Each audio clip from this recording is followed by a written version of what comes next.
Well, about 80% of school budgets passed last week in New Jersey, a possible indication that voters are pleased with the way lawmakers are handling the state's property tax issues. But will that sentiment last, with some doubtful that property tax cuts can't be sustained over the years to come? Brian Wilson reports. Many of them sit in the classroom, being provided with the highest quality of education compared to students across the nation. According to the New Jersey School Boards Association, the state ranks among the top 5 around the nation for high educational standards. However, many are well aware that the Garden State homeowners are hit with the highest in the nation property taxes, a trend that could change after Governor Corzine signed a bill to reduce the skyrocketing costs. But with that reduction, will the quality of education fall with that? A spokesman for the New Jersey School Boards Association says that while it remains to be seen, it could very well happen.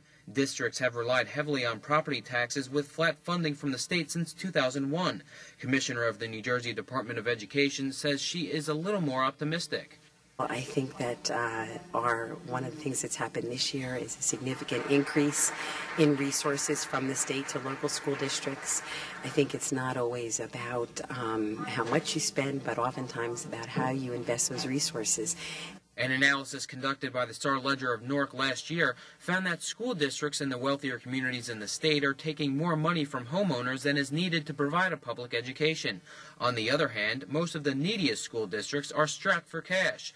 Commissioner Lucille Davey says that preliminarily, in their budget discussions, education officials and state lawmakers are working to craft a new school funding formula that would provide more equitable distribution of resources and certainly greater resources to communities that serve children, large numbers of students who are at risk or have special needs. Aside from the state providing funds to districts, businesses have also become more involved with schools. And there's been more of a trend here in New Jersey with businesses partnering with school districts, providing them with funds and resources in order to improve the academic performance of students. Mary Beth Sullivan, Senior Regional Manager for Washington Mutual, says that the company has had an interest in affordable housing and is now taking more of an active role in schools. There tends to be a link between affordable housing specifically and education. It's important where kids grow up. I think we all see the importance of making sure that our kids are educated. I mean, these are leaders of tomorrow, so we want to make sure that they're out and prepared in the world to the best of their abilities, and that we're providing support because that's our responsibility. Washington Mutual is one of several companies that work with the New Jersey Department of Education and the Business Coalition for Educational Excellence to determine which schools are achieving at higher rates than others. The BCEE has been tracking that for the past 4 years, and each year they label schools as their benchmark school.